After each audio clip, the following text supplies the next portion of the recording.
Heat transfer. Okay, सबसे पहले तो आपके पास यहाँ पे जनरलाइज हीट ट्रांसफर इक्वेशन क्या है? Generalize heat conduction equation. The generalized heat conduction equation, which is Fourier's law, which is Q is equals to minus K del T by del X. Are you sure? गलत है। तो simple फॉरियर लो आपके पास हो गया। मैं generalize heat transfer conduction equation पूछ रहा हूँ आपसे। Generalize heat. Generalized heat transfer equation, I others say that the Q is equals to mc delta T, through which heat transfer is taking place. तो simple general equation का मतलब क्या हुआ? Sir means general 3D equation का system में heat transfer हो रहा है आपका, वो उसके बेसिस पर कैलकुलेट कर सकते हैं कि आपकी एक्स में हीट आ रही है और किसी बॉडी में एक्स डायरेक्शन से, और एक्स डायरेक्शन जा रही है, वाई डायरेक्शन से भी आ रही है और जेड से भी जा रही है, तो सर इसको हम ऐसे लिख हाँ, सकते हैं। कैसे लिखोगे उसके इक्वेशन में? तो आपने एक्सप्लेन सही करा लेकिन एक्सप्रेशन गलत कह रहे हो उसका। चलो एक्सप्रेशन बताओ क्या होगा। वन से।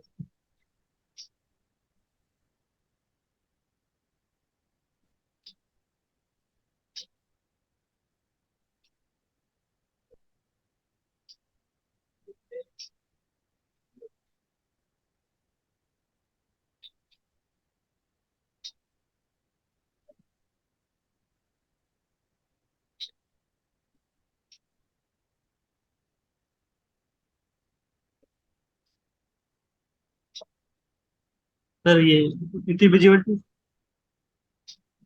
हाँ, इसमें एक्सप्लेन करो। आपके पास क्यू बाई, ये क्यू बाई आपने जो लिखा है क्यू बाई के क्या है ये आपके पास? सर ये क्यू क्या डॉट, चीज सर है? जो भी हीट एनर्जी इस बॉडी के अंदर जनरेट होगी वो क्यू डॉट है। हम्म, के बॉडी की आपकी thermal hmm, conductivity alpha, it is thermal diffusivity of the body. और ये हम्म। सर एक्सट्रैक्शन के बेसिस पर जो टेम्परेचर ग्रेडियंट के बेसिस पर जो आया सर। अच्छा अच्छा, इस केस में आपके पास यहाँ पे अगर हम अज्यूम करें कि आपके पास हीट जनरेशन नहीं हो रहा और ना ही आपके पास यहाँ पे अनस्टेडी स्टेट है, यस ठीक है, सर। तो उस केस में टेम्परेचर प्रोफाइल क्या निकलेगा यहाँ पे?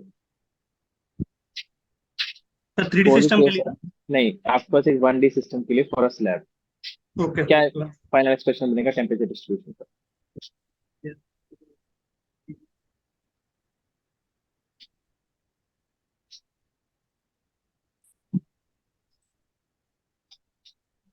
तो लीनियर टेम्परेचर प्रोफाइल आएगा। क्या वैल्यू, क्या फॉर्मूला बनेगा उसका?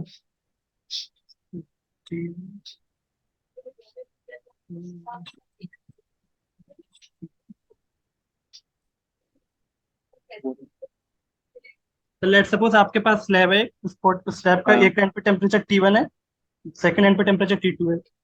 तो हमको हम्म, यदि किसी भी पॉइंट पे टेम्परेचर निकालना है तो इस फॉर्मूले से हम कैलकुलेट हम्म। कर सकते हैं, which is T1 minus T through the ratio of T1 minus T2 is equals to x by L। ठीक है। अच्छा, आपके पास फोरियर नंबर क्या होता है? Sir Fourier number is just a dimensional number होता है, इसको हम डिफाइन करते हैं किसी भी बॉडी में कंडक्शन करंट कितना हीट ट्रांसफर हो रहा है, तो उस बॉडी की थर्मल स्टोरेज कैपेसिटी कितनी है। तो ये बेसिकली सर हमें ये बताता है कि वो बॉडी में हम्म। कितना टेम्परेचर का पेनिट्रेशन हो सकता है सर। क्या कितना पेनिट्रेशन आपके पास हो सकता है? फॉर्मूला क्या होगा इसका? तो formula which is alpha tau L square sir. Alpha top और मेल स्क्वायर। अच्छा, आपके पास आपने फ्लूइड मैकेनिक्स पढ़ा होगा। Yes sir. उसमें फ्लूइड मैकेनिक्स और हीट ट्रांसफर में आप काफी सारे डायमेंशनल नंबर स्टडी करते हो, यस सर। ठीक है। अब आपके पास यहाँ पे हर एक डायमेंशनल नंबर के अंदर जहाँ पे भी फोर्सेस को हम कंपेयर करें, वहाँ पे इनर्शिया फोर्सेस क्या रिप्रेजेंट करती है और क्यों आप इनर्शिया फोर्सेस से कंपेयर कर रहे हो? Sir can you please repeat sir once? देखो, आपके पास जब भी आप फ्लूइड मैकेनिक्स या हीट ट्रांसफर में जो भी आप नंबर स्टडी कर रहे हो जिसमें फोर्सेस को कंपेयर करते यस हैं, सर। लाइक आपके पास यहाँ पे विस्कस फोर्स हो गया या फिर सरफेस टेंशन फोर्स, कोई भी फोर्सेस आप यहाँ पे कंसिडर करो, उन पैरामीटर्स में हमेशा आप यहाँ पे इनर्शिया फोर्सेस को क्यों कंसिडर करते हो? सर इनर्शिया फोर्सेस को जस्ट इसलिए कंसिडर करते हैं, जैसे सपोज आपका फ्लूइड फ्लो कर रहा है, तो फ्लूइड वो कोई फोर्सेस के कारण फ्लो कर रहा होगा, just inertia forces like just means इसके बेसिस पे सर। नहीं, ऐसा जरूरी नहीं है। Sir just like Reynolds number में भी हम लेते हैं inertia forces to the viscous forces. Hmm. वही आप जो रेनॉल्ड नंबर में आप इनर्शिया ले रहे हो, आपके पास मैक नंबर में इनर्शिया ले रहे हो, फ्रॉड नंबर में आप इनर्शिया ले रहे हो, सारे के सारे डायमेंशनल नंबर में हम इनर्शिया ले रहे हैं कहीं ना कहीं। तो इनर्शिया को ही आप यहाँ पे बाकी फोर्सेस से कंपेयर नहीं कर रहे हो, सर सब मतलब इनर्शिया फोर्सेस को को। हम बेसिकली इस बेसिस पे भी समझ सकते हैं कि इनर्शिया का मतलब होता है कि बॉडी की जो स्टेट है, मतलब बॉडी अपनी स्टेट को डिस्टर्ब कर दे, कि यदि वो इनिशियली रेस्ट पर है तो मूवमेंट में आ जाए, यदि मूव कर रहा है तो रेस्ट पर भी आ जाए। तो किसी भी बॉडी पर यदि कोई फोर्स लगेगा, external forces just like pressure forces, gravitational forces, तो उन कारण से उस बॉडी की जो स्टेट होगी वो डिस्टर्ब होगी। यदि वो मोशन कर रहा है तो रेस्ट पर आ जाएगा, लेट्स सपोज, और रेस्ट पर है तो मोशन आ जाएगा। तो मीन सर उस बॉडी का इनर्शिया तो डिस्टर्ब हुआ, तो इस बेसिस पर हम बोल सकते हैं कि यहाँ पे इनर्शिया तो कंसिडरेबल होगा। इनर्शिया होता क्या है वैसे? सर इनर्शिया तो मीन्स उसकी स्टेट को डिस्टर्ब होना, कि यदि वो रेस्ट पर है तो किसी फोर्सेस कारण मोशन में आ गया, मोशन पर है तो किसी फोर्सेस कारण वो रेस्ट पर आ गया सर। उसका हम इनर्शिया बोलेंगे, are you sure? Yes sir, जितना मैंने पढ़ा है। अच्छा अच्छा, डी एलम्बर्ट प्रिंसिपल पढ़ा है आपने? क्या सर? डी एलम्बर्ट प्रिंसिपल कोई सुना हो आपने कभी +1 +2 में? नो सर, ये मैंने। ओके ठीक है। हिजलर चार्ट क्या होते हैं? क्या सर? Heisler chart. Sir Heisler chart, no sir, नहीं पढ़ा ये सिलेबस में। अब लम्प्ड हीट क्वेश्चन एनालिसिस में पढ़ा होगा आपने, ऐसा हो नहीं सकता हिजलर चार्ट ना पढ़ा हो। सर डायग्राम मान लो मतलब। अगर आपके पास एक सिंपल सी बॉडी है, उसमें कंडक्शन रेजिस्टेंस काफी ज्यादा कंपेरेबल है as compare to the convection resistance, तो उस प्रॉब्लम को कैसे सॉल्व करोगे? Sir lumped capacity model. नहीं कर सकते। कंडक्शन रेजिस्टेंस नेग्लिजिबल नहीं है, कंपेरेबल है। अच्छा सर, ओके ओके। तो उस केस में कैसे सॉल्व करोगे प्रॉब्लम को? सर ये मॉडल नहीं।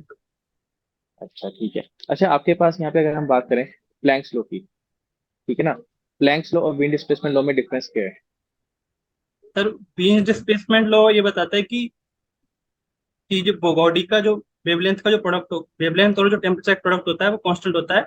और जो वेवलेंथ होती है वो मैक्सिमम इमिशन पावर करस्पॉन्डिंग जो भी वेवलेंथ होगी, और उस बॉडी का जो टेम्परेचर होगा उनका जो प्रोडक्ट होगा वो कांस्टेंट होगा। ये बीम डिस्प्लेसमेंट लॉ बताता है। और प्लांक्स लॉ ये बताता है कि ये कोई भी जो बॉडी है वो एनर्जी इमिट करती है in the form of energy packet, which is known as photons. And photon की जो एनर्जी होती है equal to the H mu. Sir ये प्लांक्स लॉ बताता है। अच्छा अच्छा, आपके पास यहाँ पे प्लैंक्स लॉ में हम मोनोक्रोमेटिक एमिसिव पावर की बात करते हैं। Yes sir. Monochromatic emissive power होती क्या है वैसे? मोनोक्रोमेटिक एमिसिव पावर का बेसिकली मीन्स हो गया कि कोई भी जो बॉडी है वो बहुत सारी वेवलेंथ की रेडिएशन एमिट करती है, तो किसी पर्टिकुलर वेवलेंथ के करस्पॉन्डिंग उसने कितने रेडिएशन एमिट करे पर यूनिट टाइम और पर यूनिट एरिया में, वो मोनोक्रोमेटिक एमिसिव पावर होती अच्छा अच्छा, आपके पास यहाँ पे मुझे मोनो सॉरी प्लैंक्स लॉ और आपके पास विंड डिस्प्लेसमेंट लॉ का यूज करके मुझे बताओ कि आपके पास monochromatic emissive power absolute temperature पे कैसे डिपेंड करती है? है मोनोक्रोमेटिक। प्लैंक्स लॉ एंड आपके पास विंड डिस्प्लेसमेंट लॉ का यूज करके मुझे एक्सप्लेन करो कि आपके पास मोनोक्रोमेटिक एमिसिव पावर जो है वो कैसे डिपेंड कर रही है एब्सोल्यूट टेम्परेचर के ऊपर, मतलब कौन सी पावर के साथ वेरी कर रही है?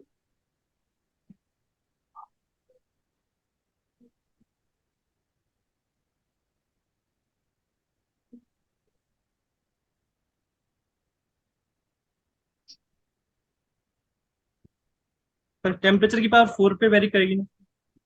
नहीं, गलत है।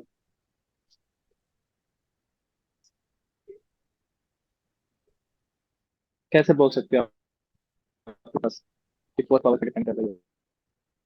सर कोई बॉडी रेडिएशन इमिट करती है तो सर वो जो भी एनर्जी इमिट करती है वो टेम्परेचर की पावर 4 पे वेरी करता है। ऐसा जरूरी नहीं है।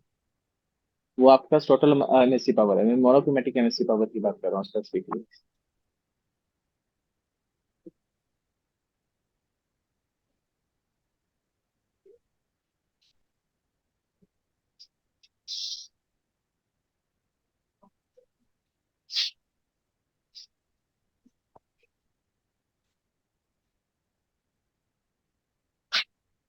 Sorry sir, I am not.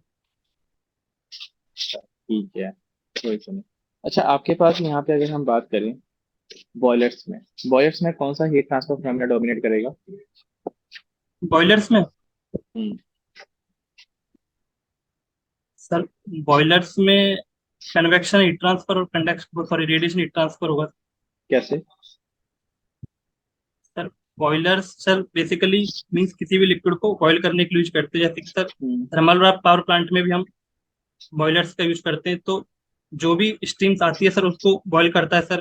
तो लेट सपोज सर किसी टेम्परेचर डिफरेंस के कारण सर कन्वेक्शन हीट ट्रांसफर तो होगा ही, और उसका बॉडी को टेम्परेचर है तो रेडिएशन इमिट करेगा, तो जस्ट लाइक सर। अच्छा ठीक है। अच्छा आपके पास यहाँ पे इवेपोरेटिव कूलिंग क्या होती है, कैसे परफॉर्म करते हैं? सर इवेपोरेटिंग कूलिंग का मीनिंग हो गया कि सर वो जो वाटर है वो कूल भी होता जा रहा है आपका, और कुछ जो वाटर है वो वेपर भी उसके मतलब फॉर्म्ड होते जा रहे हैं, जस्ट लाइक जैसे कि सर कूलिंग टावर में होता है कि हम जब जो भी हॉट वाटर आता है उसको कूल करते हैं, तो जो वाटर होता है एवोपरेटिंग कूलिंग के फॉर्म में कूल होता है, कि मीन्स जो वाटर है वो टेम्परेचर उसका डिक्रीज होता जाता है, वाटर कूलिंग होता जाता है, और कुछ अमाउंट ऑफ वाटर ड्रॉपलेट है वो वेपराइज हो जाते हैं, जस्ट लाइक दिस सर, तो दैट इज एवोपरेटिंग कूलिंग। ठीक है। अच्छा, आपके पास यहाँ पे जैसे कि पावर प्लांट में हम चिमनीज का यूज करते हैं, ठीक है ना। मान लो आपके पास चिमनी में ना हम यूज कर रहे हैं natural draught. Sir nitrogen. Natural draught का हम यूज कर रहे हैं। Okay force okay. Draught system नहीं है, नेचुरल ड्रॉट सिस्टम आपके पास है। तो उस केस में चिमनी की जो हाइट है वो कैसे डिफाइन करेंगे? सर आप नेचुरल ड्राफ्ट कूलिंग टावर का यूज कर रहे हो जस्ट।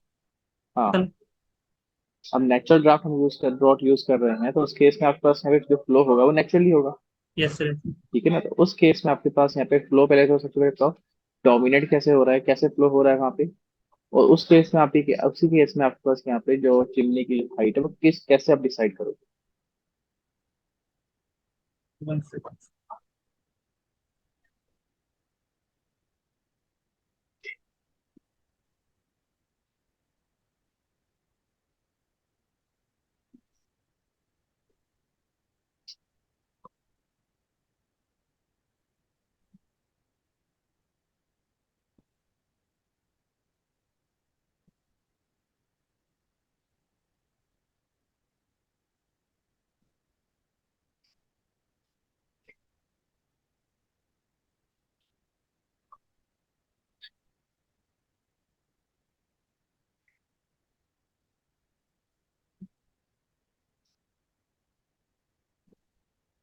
सर चिमनी की हाइट हम वो ले सकते हैं कि जिसपे जो भी फ्लू गैसेस उसमें से निकल रही है वो एनवायरनमेंट को कम पॉल्यूट करे, मीन्स जब मैक्सिमम बेसिस पे।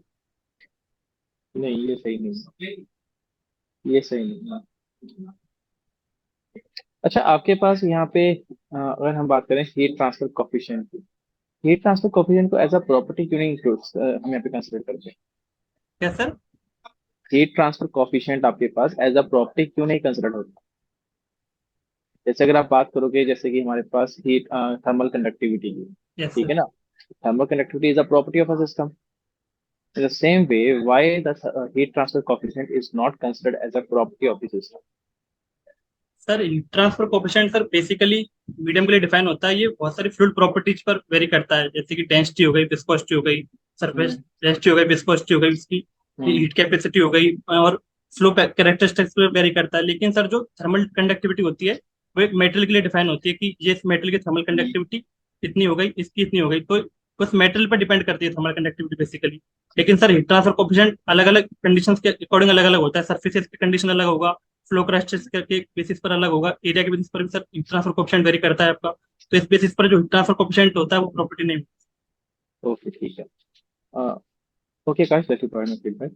देखो, आपके पास सबसे पहले जो हीट ट्रांसफर के अंदर, जिसमें आपको क्वेश्चन पूछा generalize heat transfer conduction equation को, उसको एक बार जरूर गो थ्रू करना। और आपका जो हिस्सा चार्ट है ना, आपके पास वो यूज होता है बेसिकली तब अगर आप लम्प हीट कैपेसिटेंसेस अज्यूम नहीं कर सकते, क्योंकि प्रैक्टिकल सिनेरियो में अगर आप देखोगे कोई भी जैसे मेटल पीरियड है, हाई टेम्परेचर पे अगर आप उसे हाई टेम्परेचर से उसे लेके आ रहे हो किसी कोल्ड स्टेट में या कोल्ड रूम ओके पे, सर। तो उस केस में जो बॉडी का जो कंडक्शन रेजिस्टेंस है वो काफी कंपेरेबल होता है as compare to outside resistance. ठीक है, आप उसे नेग्लेक्ट यहाँ पे नहीं कर सकते हो। ऐसे केस में आपके पास यहाँ पे लम्प हीट कैपेसिटेंसेस वैलिड नहीं है और बायोट नंबर की वैल्यू भी ग्रेटर देन 0.2 होगी। तो वैसे उस केस में आपको हिस्ला चार्ट का यूज यहाँ पे करना होता है। ठीक है ना, तो सर बेसिकली ये फर्स्ट। बेसिकली ये ग्राफ भी वो टेम्परेचर टाइम वाला ग्राफ ही होता है कि सर? हाँ, उसी जगह टाइम आपके पास अभी ग्राफ है। हिस्ला चार्ट का यूज ही सिर्फ स्पेसिफिकली तो उसी कंडीशन में करोगे अगर आपके पास वहाँ पे कंडक्शन रेजिस्टेंस कंपेरेबल है तो। सर ठीक है, ये इसका क्या कोई, हमको पढ़ाया नहीं था, मतलब सिलेबस में भी नहीं था, तो ये ये भी। पढ़ते नहीं हो, ये पढ़ते नहीं हो आप। बस आपको पता होना चाहिए कि हिस्सा चार्ट होते क्या है, क्यों ओके यूज सर, मैं करते गो थ्रू हैं। कर लूंगा सर। ठीक है ना। बस आपको इतना ही पता होना चाहिए कि ये क्यों क्यों हम यूज कर रहे हैं, किस कंडीशन पे ये यूज होगा, ये आपको ओके पता होना चाहिए। ठीक है। नेक्स्ट आपका जो पूछा था height of the chimney, chimney के रिलेटेड। तो चिमनी के रिलेटेड थोड़ा सा आपको पढ़ना जरूर सो कि आपके पास कैसे इवेपोरेटिव कूलिंग होती है, क्योंकि उसमें आप एक्सप्लेन कर रहे हो इवेपोरेटिव कूलिंग को, तो थोड़ा सा आपने अच्छे से एक्सप्लेन नहीं करा, की वर्ड कुछ मिसिंग थे, तो उसको भी एक बार जरूर देखना। हाइट ऑफ चिमनी का कुछ एक एक्सप्रेशन होता है, उस एक्सप्रेशन को देखकर आपको पता लग जाएगा कि वो कौन कौन से पैरामीटर्स पे डिपेंड कर रहा है, जैसे कि डेंसिटी डिफरेंस पे वो डिपेंड कर रहा होगा आपके पास यहाँ पे। तो इस तरह के ओके कुछ पैरामीटर्स होंगे, उसको जो एक बार देखना आपके पास यहाँ पे। ठीक है। नेक्स्ट आपके पास यहाँ पे टेम्परेचर डिस्ट्रीब्यूशन और आपने सही बताया था।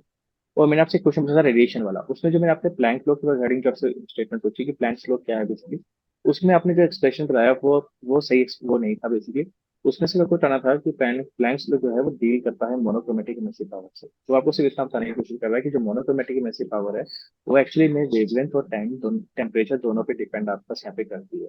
ठीक है। और जब उसमें आप वीन डिस्प्लेसमेंट लॉ का यूज करते हो तो आपको पता लगता है कि जो मोनोक्रोमेटिक इमिसिव पावर है वो फोर्थ पावर नहीं, fifth power of absolute temperature के डायरेक्टली प्रोपोर्शनल यहाँ पे होता है। Okay sir. ठीक है ना। इसका थोड़ा सा ध्यान रखना। ओके। Okay sir. तो इन चीजों को थोड़ा सा देख लो, बाकी तो आपके पास आपको ऑलरेडी आप कई बार देख चुके हो। बेसिक बेसिक डेफिनेशन का थोड़ा ध्यान रखना, जो भी आप हीट ट्रांसफर पढ़ते हो बेसिक डायमेंशनल सिस्टम बताओ। हाँ, डायमेंशनल सिस्टम के रिगार्डिंग मैंने आपसे पूछा था कि इनर्शिया फोर्सेस ही क्यों यूज करते हैं। देखो आपके पास यहाँ पे कोई भी फ्लूइड अगर फ्लो कर रहा है या कोई भी अगर आपके ऑब्जेक्ट मूविंग स्टेट में है तो उसमें नंबर ऑफ फोर्सेस लग सकती है। ठीक है ना। अब जब नंबर ऑफ फोर्सेज आप पे लग रही है तो उस केस में बॉडी जो है वो डायनेमिक स्टेट पर आपके पास है। अब डायनेमिक स्टेट को as a statistical equilibrium state study करने के लिए आप क्या करते हो, उसमें इनर्शिया फोर्सेस को ऐड करते हो। तो इनर्शिया फोर्सेस एक तरह से इनडायरेक्टली आपके पास टोटल नंबर ऑफ फोर्सेस को रिप्रेजेंट यहाँ पे कर रहा है। तो जब आप डिफरेंट डिफरेंट डायमेंशनल नंबर जब स्टडी करते हो तो उसमें जब आप इनर्शिया फोर्सेस लिख रहे हो तो कहने का मतलब, जैसे रेनॉल्ड नंबर की बात करें, रेनॉल्ड है, इनर्शिया बने विस्कस फोर्स, तो एक तरह से वहाँ पे क्या हो रहा है, विस्कस फोर्सेस का हम कंपेयर कर रहे हैं with all the forces which is acting on the system. तो सर इनर्शिया में सारे फोर्सेस कंसीडर कर लेते सारे के सारे फोर्सेस आप इनडायरेक्टली कंसिडर यहाँ पे कर रहे हो। हैं। ओके। क्योंकि अकॉर्डिंग टू डेलेम्बर्ट प्रिंसिपल क्या होता है, नंबर ऑफ फोर्सेस लग के जब सिस्टम मोशन में आ चुका है तो उसमें आप इनर्शिया फोर्सेस को ऐड कर रहे हो। तो इनर्शिया फोर्सेस का जो सम है, जो इनर्शिया फोर्सेस जो है वो एक तरह से सम ऑफ ऑल दी फोर्सेस के इक्वल आपका यहाँ पे होता है और वो नेगेटिव अपोजिट डायरेक्शन पे होता है। Okay sir. ठीक है, तो उसको थोड़ा सा ध्यान रखिए। ओके। ओके सर, ओके और मैं फाइन। ये पूछ रहा था कि सर जो shell and tube heat exchanger है उसमें पार्शियल कंडेंसेशन पॉसिबल हो जाता है? इसमें shell and tube heat exchanger में नहीं, यदि। नहीं। Okay sir, okay. ठीक ये है। क्वेश्चन सर पूछा गया था मेरे से तो मुझे लगा नहीं, एक बार confirm कर। नहीं ऐसा नहीं होता। आपके पास यहाँ पे हमें प्रॉपर डिवाइसेस चाहिए, उसके थ्रू आप यहाँ पे कंट्रोल कर सकते हो, अदरवाइज कंट्रोल नहीं होता, पार्शियल कंडीशन कंट्रोल नहीं होती, क्योंकि ड्राइनेस फ्रैक्शन को मेंटेन रखना मुश्किल होता है। अगर ये पॉसिबल होता तो आपके पास यहाँ पे अगर हम बात करें पावर प्लांट के अंदर, आप कार्नोट साइकिल को अचीव कर पाते। जैसे आप थर्मोडायनेमिक्स में आपने कार्नोट साइकिल पढ़ी हो यस सर, तो यस। उसमें आपको पता होगा, जैसे कार्नोट साइकिल तो नहीं, अगर आपने पावर प्लांट का कुछ बेसिक्स पढ़ा हो तो उसमें आप देखोगे कि आपके पास वेट कंप्रेशन करना या फिर हाँ वेट कंप्रेशन करना जैसे रेफ्रिजरेशन साइकिल में बहुत इम्पॉसिबल टास्क होता है, क्योंकि ड्राइनेस फ्रैक्शन कंट्रोल करना डिफिकल्ट है आपके पास यहाँ पर। Yes sir, okay. ठीक है ना, सिस्टम के अंदर, तो इस वजह से सर पॉसिबल मैं नहीं है। ये पूछ रहा था, नालको के लिए और कुछ पढ़ना चाहिए क्या, मतलब इसके अलावा? नहीं, आपके पास उसके लिए तो बेसिक्स आपके कवर अप होना चाहिए सारा सारा। बेसिक डेफिनेशन ज्यादा इंपॉर्टेंट है।